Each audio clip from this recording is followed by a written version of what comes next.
아멘. 영광의 박수를 주님께 돌리십시다. 6.25 전쟁 때 메가더 장군이 군 수뇌부를 모아놓고 이런 말을 했다고 합니다. 작전에 실패한 지휘관은 용서할 수 있어도 경계에 실패한 지휘관을 용서할 수 없다. 6.25가 있는 주간인데요. 6.25를 대표적으로 생각해 볼 수 있는 그런 명언입니다. 요 근래 북한 여선이 삼척에 내려와서 쫓배를 타고 경계 없이 들어와 가지고 국방장관을 그만두라 마라, 나라가 조금 시끄러운 때가 있었는데요. 좀 걱정되긴 하죠. 왜냐하면 북한 배가 들어와 가지고 그대로 자수할 정도로 아무도 경계에 서지 않고, 엊그저께는 이제 울릉도 주변에 있는 배는 잡아가지고 북쪽으로 다시 돌려보냈다는 이야기를 들었는데요. 남북 동족 이 상잔이 있었던 6.25가 이제 내일 모레 그런 날짜가 있는데요. 그때 남한 군인은 한 10만 명 정도 됐습니다. 북한 군인이 쳐들어왔는데 20만 명이 쳐들어온 거예요. 일시적으로 밀고 내려오는데 숫자도 약간 문제가 있지만 이 10만 명의 남한 군인 중에서 대부분은 애출 가고 그날 일요일 새벽이라 다 잠자고 있었습니다. 경계에 선 사람들은 얼마 없었고, 6.25가 일어나기 전에 여러 나라에서 전쟁이 일어날 조짐이 보인다고 경고를 했지만 아무도 그것을 귀 기울여 듣지 않았습니다. 경계가 안 된 것이죠. 우리의 신앙도 보면 경계가 안 되면 맥없이 무너질 때가 있습니다. 신앙의 마음에 경계가 잘 돼야 됩니다. 성도들은 영적 전쟁 상태에 있습니다. 누군가 나를 공격하는 것인가를 정확히 분별하지 못하면 아군에게 총을 쏠 수 있습니다. 당시에 이 국군들이 보면 맥없이 무너진 이유 중에 한 가지는 뭐냐면 5만의 이 국군이 한강을 넘지 못했는데 나머지 군인들이 한강을 넘으면서 대통령이 한강 다리를 폭파하라고 시도를 합니다. 그리고 한강 다리를 폭파함을 통해서 한강 이북에 있던 모든 탱크들은 한 대도 넘어오지 못해요. 그리고 모든 군수 물자를 다 버리고 낙동강까지 밀려버리는 것을 볼 수가 있습니다. 이게 아군인지 적군인지 분간이 안 된 상황이 되어버립니다. 교회에도 하나님의 군대가 있습니다. 그 하나님의 군대는 바로 성도들입니다. 에베소 6장에 보면 성도들은 영적으로 무장되어야 되는데 거기에 성도들이 싸워야 될 대상이 나와 있는 걸 볼 수 있습니다. 하늘의 공중 권세 잡은 자들, 마귀들, 사단에 대해서 이야기합니다. 그러면서 성도들은 영적으로 무장되어야 될 하나님의 영적 군대라는 의미적인 말씀을 하고 있는 것을 볼 수가 있습니다.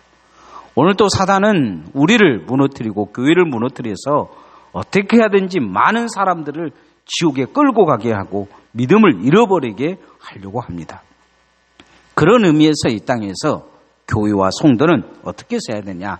하나님의 군대 역할을 잘 감당해야 합니다. 따라합시다. 하나님의 군대가 됩시다. 군대가 되든 말든 여러분은 하나님의 군대로 이미 부름을 받았고 군대인 사람들입니다. 우리나라에도 나라를 지키는 군대가 있듯이 교회도 군대로 부름을 받을 때 선서하는 의미가 있습니다. 군대 가면 다 선서하지 않습니까? 국가를 위해서 목숨 바쳐 충성도 하겠다고. 여러분은 아무 없이 선서를 했을 것입니다. 세례 받을 때. 세례 교인들은 다 그런 의미를 가지고 선서한 것입니다. 요 근래에 한국에 어떤 분이 세례를 받았는데 신문에 크게 난 적이 있습니다. 이 선한 기폭제가 됐어요. 예수 믿는 사람들은 이런 정도는 돼야 된다는 생각을 가질 정도로 그렇게 살아갑니다. 이 사람은 무신론자이지만 한국의 석학이고 장관까지 한 사람입니다. 모든 신문의 주필로 서로 데려가려고 해서 여러 신문의 주필을 한 사람 중에 한 사람입니다. 그는 한국의 석학 이어령 박사입니다. 그가 예수 믿게 된 동기는 자기 딸이 값싼 암에 걸렸기 때문입니다.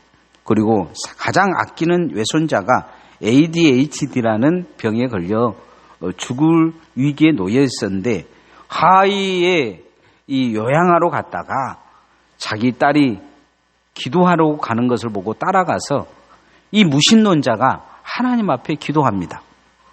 하나님, 내 딸이 눈에 실명되어 가는데 의사는 가능성이 없다고 하는데 하나님이 고쳐주시면 내가 예수 믿겠습니다. 그런데 그 기도하는 후에 얼마 후에 기적적으로 실명의 위기에 놓여 있는 이 딸의 눈이 정상으로 돌아옵니다. 그리고 사람을 볼 수 있게 되고 아버지를 볼 수 있게 됩니다. 딸과 하나님과의 약속이기 때문에 이어령 박사는 세례를 받습니다. 한국에서 세례 받는 것이 창피해서 일본으로 도망가서 일본에서 세례 받으려고 하영조 목사님에게 일본에서 세례 받겠다고 했는데 그때가 일본에서 이 온누리교회가 이 집회하는 그런 시기입니다. 그래서 15,000명이 모이는 그곳에서 세례를 받게 됩니다. 한국에 있는 모든 매스컴들이 그곳에 가서 이 카메라를 들이대고 세례 한 번 받는다고 세계적으로 주목받는 사람이 됩니다. 이 사람이 세례 받은 후에 3개월 만에 손자를 잃습니다. 몇 년 후에 자기가 그렇게 아끼던 딸을 잃습니다. 그는 조금 흔들리지만 자기 자신이 무엇을 고백했는지를 정확히 알게 됩니다. 그리스도인으로 살게 된다는 것입니다. 손자를 잃고 딸을 잃었지만 그가 세례를 통해서 고백한 그 고백은 잃어버리지 않습니다. 무슨 당나라 군대 같은 이 한국 교회에 영적 장군 같은 사람이 한 사람 생깁니다. 예배를 누구보다도 바로 드려요. 교회를 조금 다니면 예배 시간에 다리 꼬고 팔짱 끼고 누가 교회에 왔느냐 안 왔느냐 시험이나 보고 있는 그런 신앙이 아닙니다. 정말 예배를 바로 드려요. 기도가 뭔지를 알아요. 교회를 얼마 다니지 않았지만 성경을 읽음 통해서 하나님 말씀대로 어떻게 살아야 되는지 교회를 30년, 50년 다닌 사람들 앞에서 강연을 해요. 똑바로 예수 믿으라고. 제대로 예수 믿으라고. 그 영향력이 오랫동안 교회 다닌 사람들이 회개하도록 만들어줘요. 50년 다녔던 신앙의 어떤 사람이 그런 고백을 해요. 자기는 그 앞에 서면 영적 장군 앞에 쫄병 같다고. 교회를 그렇게 오래 다녔는데 자기 신앙이 고작이야 쫄병 신앙이라는 것을 발견했다고 합니다. 영적 장군 같은 사람이 한 사람 생긴 것이죠. 저는 여러분이 이왕 예수 믿을 거면 하나님의 군대가 되어 이 강진의 영적 장군 같은 사람들이 되어지기를 소원합니다. 선한 영향력이 있어야 돼요. 예배를 드리면 저 사람처럼 예배를 드려야 되겠다는 생각이 있어야 돼요. 저 사람처럼 예배 드리면 안 되겠다는 생각을 갖는다면 그 신앙은 어찌 보면 잘못된 거예요. 예배 시간에 늘 졸고 예배 시간에 늘 돌아다니고 예배 시간에 정말로 예배 똑바로 못 드리는 그 모습이 많은 사람들 앞에 상처된다는 생각은 안 하는 거죠. 고통이에요. 예수 믿는 사람들이 서로 고통을 주는 거죠. 교회에 와서 신앙생활 제대로만 해도 사람들이 은혜 주고 선한 영향력을 줘요. 세상 밖에서도 마찬가지예요. 오늘 성경에 이스라엘 백성들에게 다시 할례를 행하는 하나님의 모습을 볼 수가 있어요. 40년간 광야 생활하는 이 사람들 할례 받은 사람들이었어요. 다 죽었어요. 왜 죽었느냐?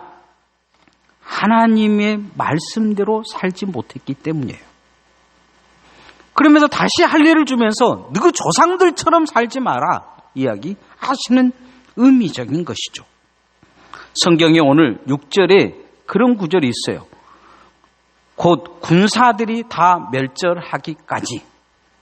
그냥 백성이라 말하지 않아요. 그러니까 20세에서 60세까지 군사로 60만 명이 부름을 받았는데 여호수아 갈렙만 빼놓고 나머지가 다 죽을 때까지 기다리신 거예요. 군사로 쓸 사람이 한 사람도 없었다는 거예요. 여호수아와 갈렙만 군사로 쓰지 나머지는 군사로 쓸 수 없었기 때문에 그 군사들이 다 죽을 때까지 하나님이 기다리신 거죠. 오늘 우리도 신앙생활 하려면 하나님의 영적 군사로 바로 서야 될 줄 믿습니다. 오늘 7절 말씀 한번 같이 읽어보십시다. 시작. 그들의 대를 잇게 하신 이 자손에게 여호수아가 할례를 행하였으니 길에서는 그들에게 할례를 행하지 못하였으므로 할례 없는 자가 되었음이었더라. 할례 없는 자가 되었다. 군사로 쓸 수 없는 자들이었다. 이런 말이죠. 오늘날 우리가 세례받고 예수 믿는다고 이야기하지만 정말 하나님이 나를 쓸 수 있는 사람인지, 샘플로 이 사람을 써서 이 사람같이 예배하라, 이 사람같이 기도하라, 이 사람같이 봉사하라, 이 사람같이 충성하라 할 수 있는 그런 군사인지 우리 자신을 뒤돌아 봐야 할 것입니다. 세례교회는 의무가 있어요. 모든 공예배에 참여해야 돼요. 예배 바로 드려야 돼요. 세례교인의 가장 기본적이에요. 집사님이 아니고 장로님이 아니고 권사님이 아니고 세례교인이면 그렇게 예배 드려야 된다는 거예요. 세례교인 수준도 안 되는 수준을 가지고 신앙생활하면 안 돼요. 예배 제대로 드려야 돼요. 예배 바로 드려야 돼요. 예배가 예배 되게 드려야 돼요. 하나님께 예배 드리는 사람들이 돼야 될 줄 믿습니다. 이게 세례교인이에요. 무슨 수준이 아니에요. 장로님 수준도 아니고 권사님 수준도 아니고 집사님 수준도 아니고 세례교인 수준이 그 수준이에요. 하나님 그걸 요구하고 계시는 것이죠. 세례교인은 교회에 봉사할 의무가 있어요. 봉사하고 안 하고가 문제가 아니고 세례교인이면 당연히 봉사해야 돼요. 자기 역할을 해야 된다는 거죠. 그저 교회만 왔다 갔다 해서는 절대로 안 돼요. 그건 세례교인이 아니에요. 세례교인은 교육받고 교회에 치리하고 복종할 의무가 있어요. 교회가 말하면 움직일 의무가 있단 말이죠. 세례교인은 교회에 헌금할 의무가 있어요. 11조할 의무가 있어요. 교회의 여러 가지 헌금에 대해서 복종할 의무가 있어요. 이게 세례교인이에요. 오늘날 한국교회는 세례교인이 세례교인답지 않으니까 세례교인의 수준을 집사님들에게 원하고 집사님들이 그 수준이 안 되니까 권사님들에게 원하고 권사님들이 그 수준이 안 되니까 장로님들에게 원하고 장로님들이 그 수준이 안 되니까 목사들에게 원하고 목사들이 그 수준이 안 되니까 세상에 짓밟히고 있는 수준이에요. 나는 세례교인 수준도 안 된다는 생각을 가끔 목사로서 해요. 왜? 내가 똑바로 목회 못하니까 많은 사람들이 그렇게 산다는 느낌을 가지고 있기 때문이죠. 우리가 이 땅에서 이스라엘 백성들에게 군사로 부르신 하나님의 목적이 분명히 있는데 그것은 무엇이냐? 가나안 땅에 들어가서 그 땅의 문화를 변화시켜야 될 사람들이기 때문이죠.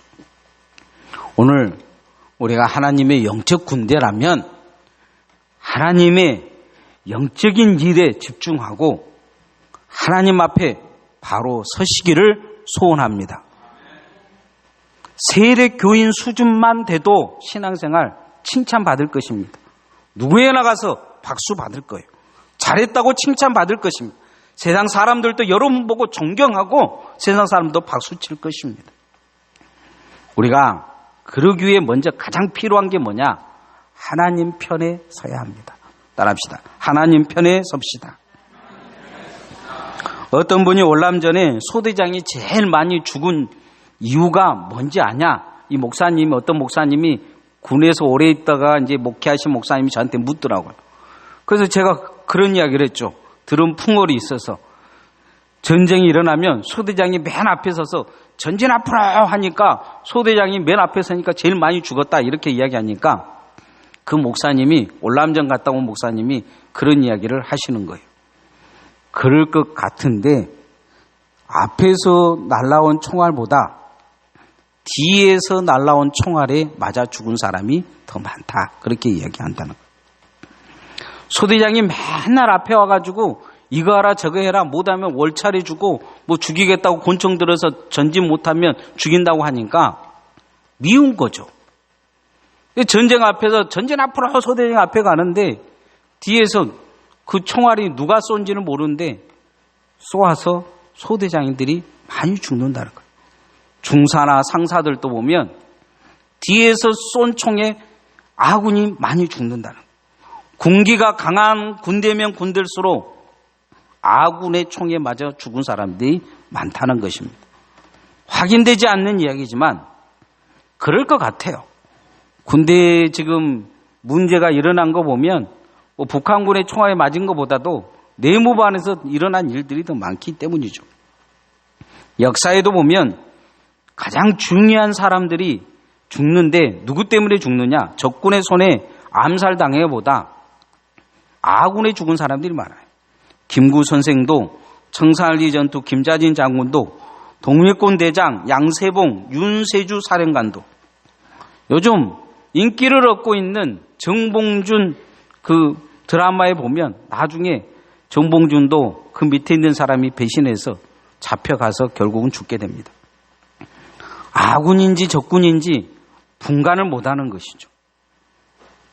예수님의 제자도 보면 이 아군인지 적군인지 분간이 안 돼요. 가룟 유다도 마찬가지고 예수님이 자신이 누구냐고 이야기했을 때 베드로가 엄청난 이야기를 합니다.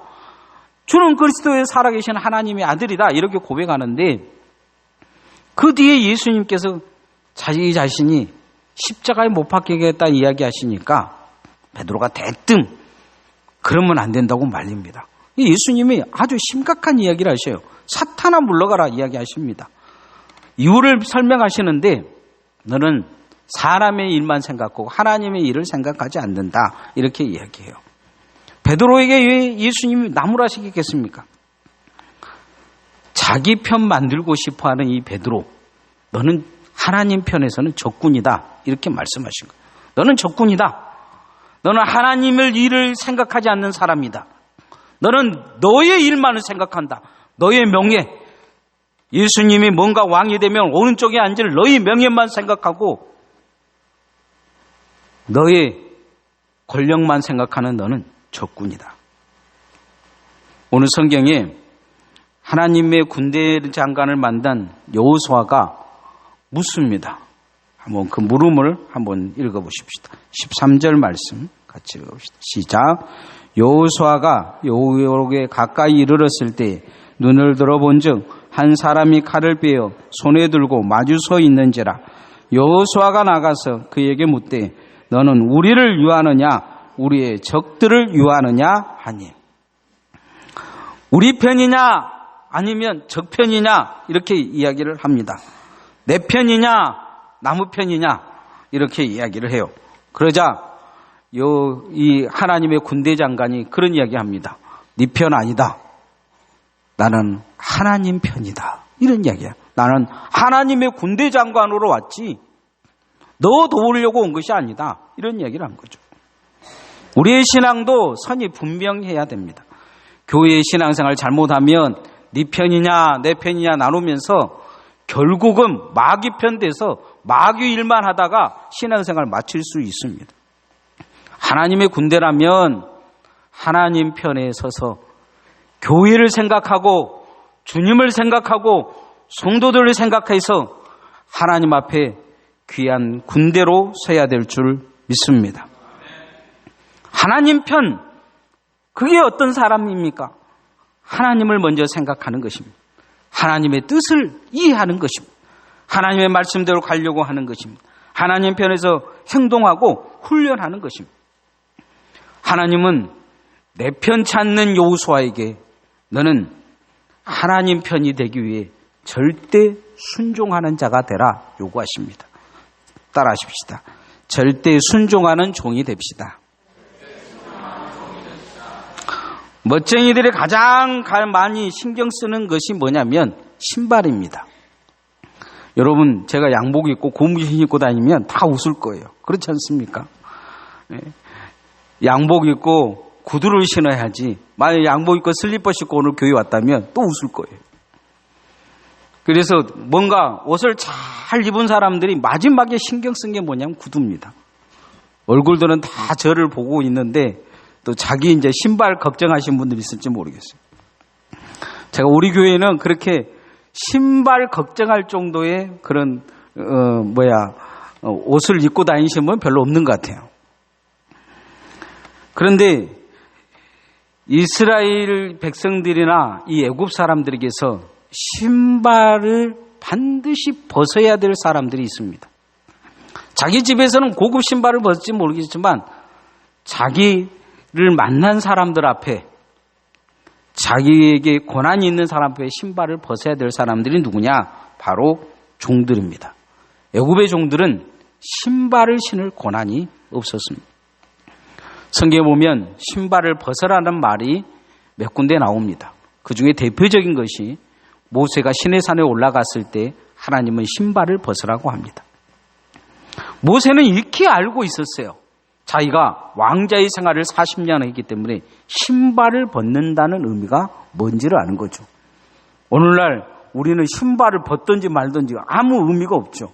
어떤 분이 그런 이야기를 하시더라고요.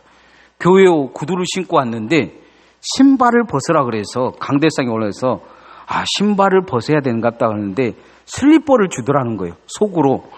신발보다 슬리퍼는 화장실 들어갈 때 신는 것인데 강대상에 슬리퍼를 신고 오면서 그런 생각을 들더라는 거죠. 미국에서 목회하는 목사님이 한국 교회 오면 적응 안 되는 게 강대상까지 앞에 와가지고 신발을 벗은 것은 이해되는데 강대상 올라가면서 이 실내화를 주는 것을 이해를 못하겠다는 거예요. 왜냐하면 실내화 신는 그거보다 차라리 신발을 신는 고급 신발을 신고 오는 것이 더 낫지 않느냐. 분위기가 또 쎄해요. 다음 주부터 목사님이 신발 신고 강대상에 올라. 우리나라 정서는 그렇지 않기 때문에 그러지는 않겠지만 의미적으로 생각이 좀 다른 것이죠. 그러나 이 고대의 사람들에게 신발을 벗는다는 것은 어떤 의미를 가지고 있느냐? 절대 복종한다는 의미를 가지고 있습니다. 내가 당신의 말에만 절대 복종하겠다. 신발을 벗는 자들은 나중에 주인이 죽으면 따라서 피라미드에 같이 들어가서 생사를 같이 해야 될 사람들입니다. 하나님이 모세에게 신발 벗으라는 것은 절대 복종을 요구하고 있습니다. 오늘 성경에도 여호수아가 네 편이냐 내 편이냐 이렇게 따지고 있는데 하나님은 이 군대 장관에게 딱 한마디 하십니다. 네 편이냐 내 편이냐.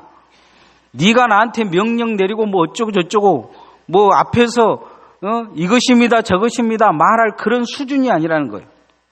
절대 복종을 요구하고 있습니다. 15절 말씀 같이 읽어보십시다. 시작. 여호와의 군대 대장이 여호수아에게 이르되 내 발에서 신을 벗어라. 내가 선 곳은 거룩한 곳이니라 하니 여호수아가 그대로 행하니라. 내 신발을 벗어라. 하나님이 너를 부르신 그곳에 너가 과연 신을 신고 버틸 수 있겠느냐?